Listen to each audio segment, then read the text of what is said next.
አሰላሙ አሌይኩም ወራህመቱላሂ ወበረካቱሁ። ሰላም እንዴት ናችሁ? ውድና የተከበራችሁ የዛራ ማሪ ተከታታዮች ሁሉ ሰላም ሁሉ መልካም ከኔ ጋር አልሐምዱሊላህ። ውዶችዬ ቪዲዮውን ላይክ፣ ሸር፣ ሰብስክራይብ እያደረጋችሁ ተከታተሉ። ዛሬ ደግሞ ይዤላችሁ የመጣሁት የምትመለከቱት ቆንጅዬ ልጅ ያው በትናንትናው ዕለት ህይወቷ እንዳለፈ ከአምስተኛው ፎቅ ራሷን ጥላ ከዚህ ዓለም በሞት እንደተለየች ያው ሶሻል ሚዲያ ላይ ተሰራጭቶ ነበረ። ህይወቷ ባለፈ እንደ ዛሬ አልፎ እንደ ትናንትና ቪዲዮ ራሱ ቲክቶክ ላይ ለቃ ነበረ እና ሁሉም ሰው መነጋገሪያ ሆናለች። እንግዲህ የሙዚቀኛ ሚስት ናት አሉ። እንደምታዩት ገና እንደ ፍሬ ናት እና በጣም የሚገርም ነገር ነው። እና ውዶችዬ ባሏ አርቲስት አንዷለም ጎሳ በእጮኛው ቀነኒ አዱኛ ስሟ ማለት ነው ሞት ተጠርጥሮ ከታሰረበት ከሁለት ቀን በኋላ ፍርድ ቤት መቅረቡን ጠቁሟል ይላሉ ማለት ነው። ለመረጃ ፖሊስ እስካሁን አሻራ ማንነቱ አስክሬኑ ወደ ሆስፒታል በመላክ የአስክሬን ምርመራ ማድረግ ገልጿል። የሰው መረጃዎቹን በማሰባሰብ ላይ እንደሚገኝ ተናግረዋል ይላል። አሁን ፎቶግራፎችን ከመዝገቡ ጋር ለማያያዝ የሰዎች ምስክርነት ለመስጠት እና አስክሬንን ምርመራ እስኪወጣ ድረስ የአስክሬን ምርመራ እስኪመጣ ድረስ ለማጣራት 14 ቀን ያስፈልጋል ብለዋል። በአንዷለም ጠበቃ በበኩሉ የዋስ መብት ይሰጥ ተብሎ ቢጠይቅም ፍርድ ቤቱ የአስክሬን ምርመራ እስኪደረግ በማለት ለ13 ቀን ድምፃዊ በማረሚያ ቤት እንዲቆይ ወስኗል። እንዴ ይህ ድምፃዊው ባሏ አይደል እንዴ ጅማ?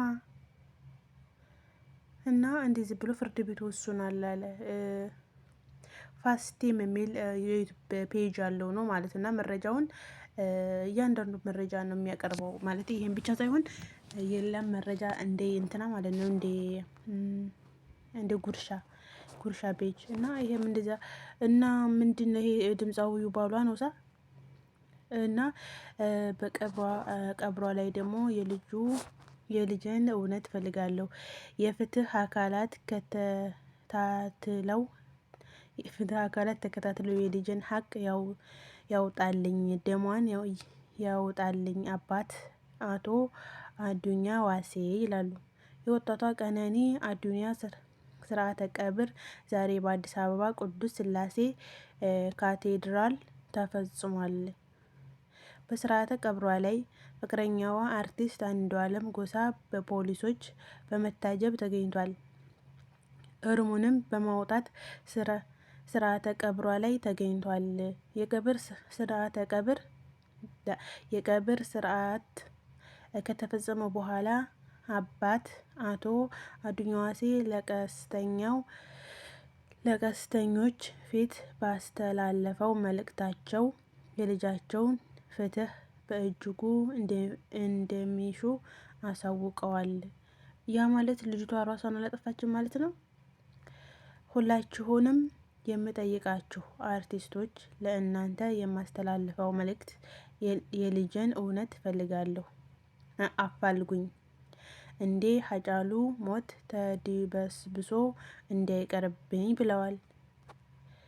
እኔ ቲክቶክ ላይ ምናምን እኮ የሰማሁት ነበር ራሷን አጠፋች ከዛ ላይ ወርቃ ነበር እና አባቷ እንደዛ አሉ የሚል እኔ ለማስተማር ነበር ከእንቅልፌ ያወጣኋት እንጂ እንዴት ቀጠፍብኝ አልነበረም። ሌላ የምለው የለኝም ሲሉ ተደምጠዋል። አባቷ ማለት ነው። አባት አቶ አዱኛ ዋሴ እኔ ቀነኒን የማውቃት እጅግ ታታሪ፣ ስራን የምትፈጥር ደግሞም ስራ አክባሪ ናት። እንዲህ ርኩስ መንፈስ ይዟት ራሷን ታጠፋለች የሚለውን ውሸት ነው የምለው ብለዋል አባቷ ማለት ነው። እሷ ሲቸግርህ ተበድራ እንኳን የምትሰጥ እንጂ ከሷ ይሄን አይጠበቅም በማለት በልጃቸው ጎልፈት መሪና ሀዘናቸውን ገልጸዋል። የጅማ በጣም ከባድ ነው።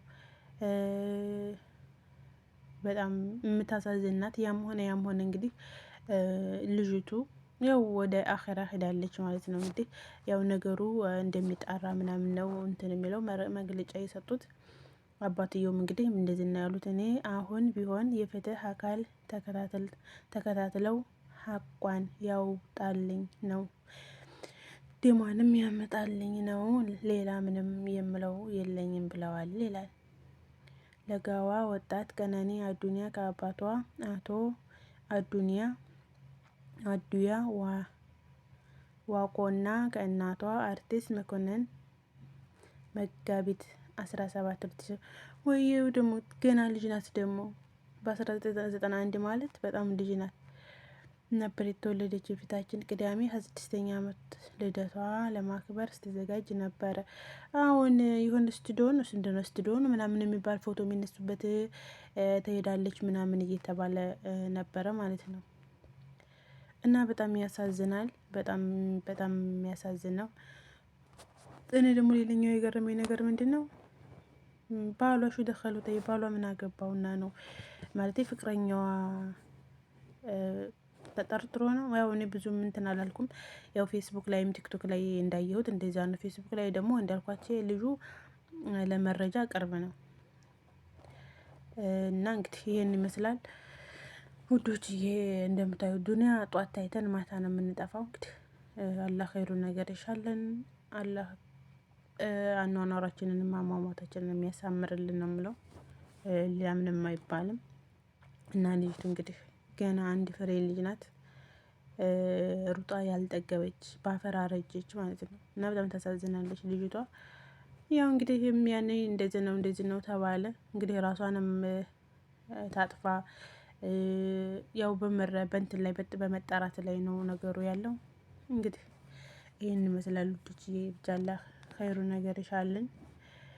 ከእንደዚህ አይነት ከመጥፎ ውስዋስም አላህ ይጠብቀን። አላህ ከመጥፎ ሰዎች የሚጠብቀን። ለኛ መጥፎ የሚያስቡትን ሰዎች አላህ ከኛ ላይ ያርቅልን። አላህ ለኛ መልካሙን ይግጠመን። አኗኗራችንንም አሟሟታችንንም አላህ ያሳምርልን እላችኋለሁኝ። እና በጣም ከባድ ነው። በጣም ያሳዝናል። አሁን ላይ ያለው ሁኔታ በጣም ከባድ ነው የምር። በቃ ሞት በዛ ሞት በቃ እንደዚህ ሆነ ሞተ፣ እንደዚህ ሆነ ሞተ ነውና አላህ ኸይሩን ነገር ይሻልን እላችኋለሁኝ ውዶቼ። ዱአ አድርጉላችሁም